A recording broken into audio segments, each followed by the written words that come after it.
day. We are back here on Open, the latest out of Washington, D.C. President Donald Trump talking about a possible government shutdown, saying that he would shut the government down if he does not get support on his immigration policy. Also, General Kelly and his comments referring to immigrants as lazy A's. That's the latest coming out of Washington, D.C. We break that down now with our political analyst, Lee Bynes, who joins us in the studio. And Lee, good to have you. Good to be back. So as we hear the president yesterday really saying, when we talk about immigration, now he has his immigration policy. But a lot of people are up in arms about two things. Number one, the comment that he says, I'll shut the government down myself if I don't get the support for the immigration policy. First of all, is a president even empowered to shut the federal government down by himself? Well, actually, to be honest with you, yes, he can do that. The bipartisan efforts on the part of the Republicans and Democrats to give him a plan that he could sign, everything that they brought in front of him, he nixed it right from the start. It was the latest attempt to come up with something that he could agree on. He just said from the beginning, you're literally just wasting your time. He has established the groundwork or the foundation for what he wants to have. And essentially the way he seems to be negotiating at this point is, it's like, if you don't take what I'm offering right now, then I'm going to shut the government down. That is not how you negotiate. As the President of the United States, he's responsible for, A, definitely keeping the government up and running, simply because of the fact that, well, there's 850, possibly 860,000 federal employees who are going to be furloughed. Now, furloughed over this event. If it does in fact happen, and it looks like it very well could, because the Republicans and Democrats are so far apart on their negotiations over the budget, and until they actually can bridge that gap, they're working with the president who's steadfastly sticking to the red meat. And so when the White House was asked about this, Sarah Huckabee Sanders, spokesperson for the president in a press conference, says, number one, that when it comes to the government shutdown, that it's about Democrats not really working with the president in making things happen.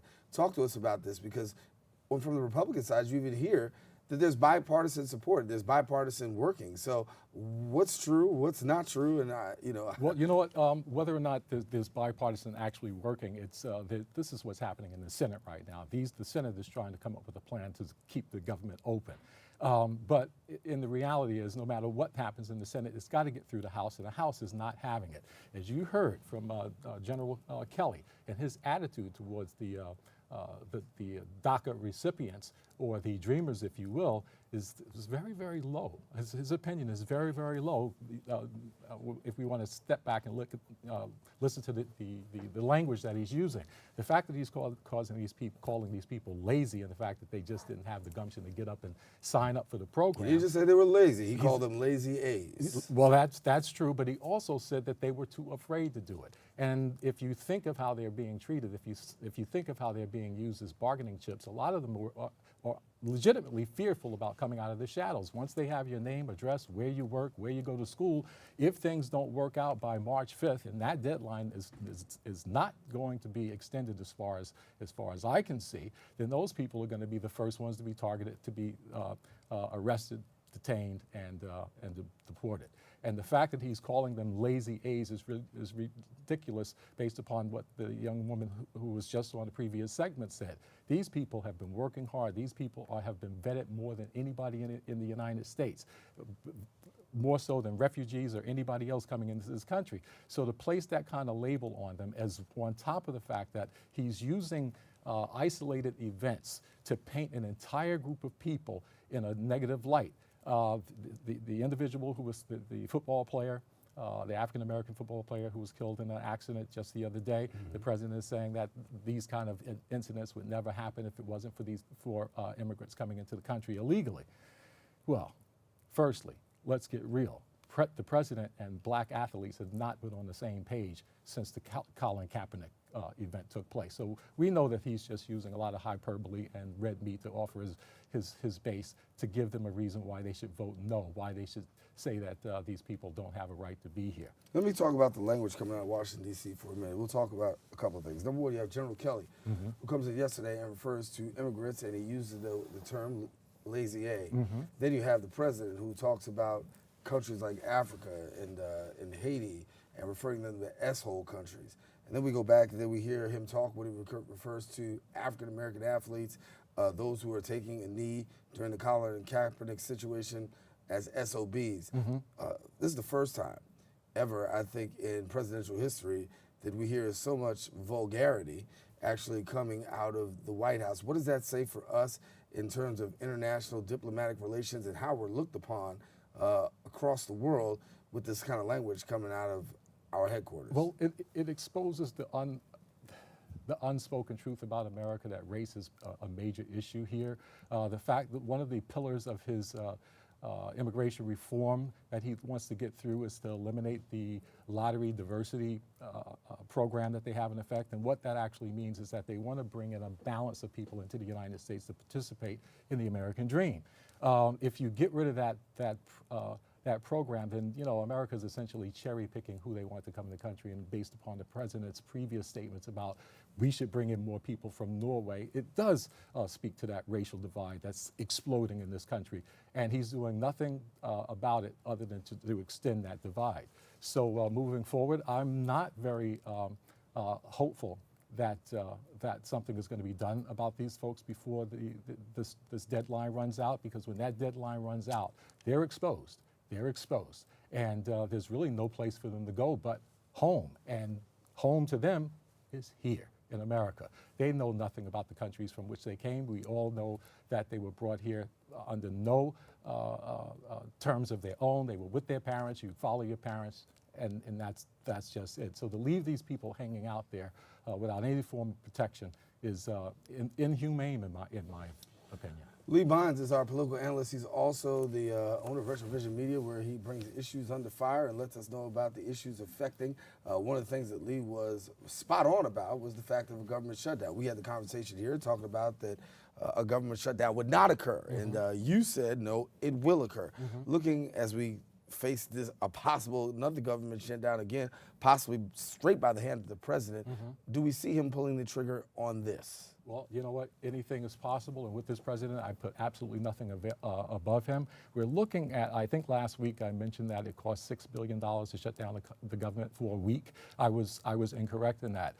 S&P Global, a major financial analyst firm, actually put that number at $6.5 billion. We literally have no idea when this second shutdown goes into effect. We have no idea how long it's going to be. How long it's going to go on. So we're talking about a tremendous amount of money that's being wasted on lost productivity. You cannot take 850,000, 860 some odd thousand employees out of the economy, be it a week, 2 weeks, 3 weeks, without there being a significant loss for the economy. But not only that, the president is responsible for maintaining confidence, not only confidence in the markets, confidence in the country, but confidence around the world that the United States is capable of governing itself. A lot of these things that are going on right now that are causing all of this angst is primarily driven by domestic policy, or the lack thereof.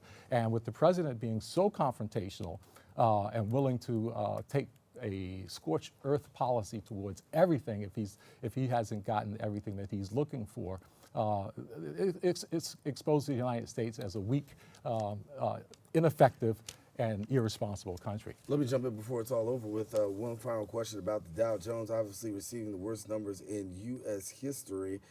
Many have attributed that to the President of the United States. What can we make of the Dow Jones and this historic plummet? Well, you know what? I was of the impression that it probably wouldn't be a government shutdown, simply because of the fact that the market is extremely volatile right now. It did bounce back yesterday significantly, but overall we're in a wait-and-see mode. And to have a government shutdown in the midst of a market that's kind of shaky right now could only exacerbate things worse. That, of course, will affect a person's 401k and other investments that they may have. So, yeah, the president is doing a lot of damage, and these are unintentional consequences of his actions. And he's the only one who's responsible for this, because nobody can reel him in. All right. Lee Bonds, our political analyst. That's why we bring you in every week to break it down for us. Thank you so much. And you can catch Lee every week here on Open, breaking down, I should say, the latest in the world of politics. Well, in other news, Wallworks New York hosts an exhibition by Hector Nazario that showcases his art inspired by the use of food coupons. Her cameras were there, and we'll bring you the story right now. Wallworks NY hosts a solo art reception for Bronx native Nicer. The Hood Rich exhibition brings back memories from his childhood when his family used food coupons to buy groceries. Growing up in the 70s, Nicer's family and locals from his neighborhood benefited from the food coupon system, as it was a norm to receive assistance back then. But some people who used food coupons were embarrassed to use them at the corner store. I remember being in a household with my cousins, there were 6 of them, and my aunt being on public assistance, sending us to the bodega, and all of us fighting because we didn't want to go with a food coupon. And so she was scurrying and looking for dollar bills, and there were none. And so finally I realized that this was the culture of the time.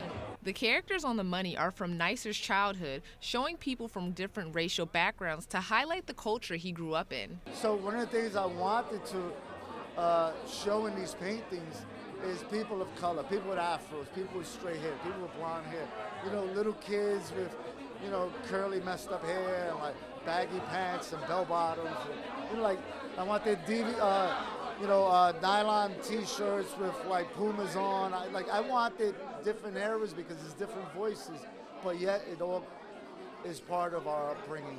Like if you grew up in that era. It captures a time in life that I think is fading. But it also captures an economic aspect of life that a lot of people don't have perspective on.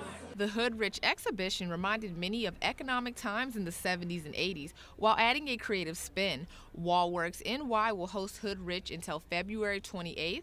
For more information, visit wallworksny.com. For BronxNet, Tatiana Parrish. And thank you, Tatiana. It is amazing what you can do with food coupons. Well, guess what? We're going to take a quick break. We've got more show coming back after this, so stay with us. We'll be right back right after this.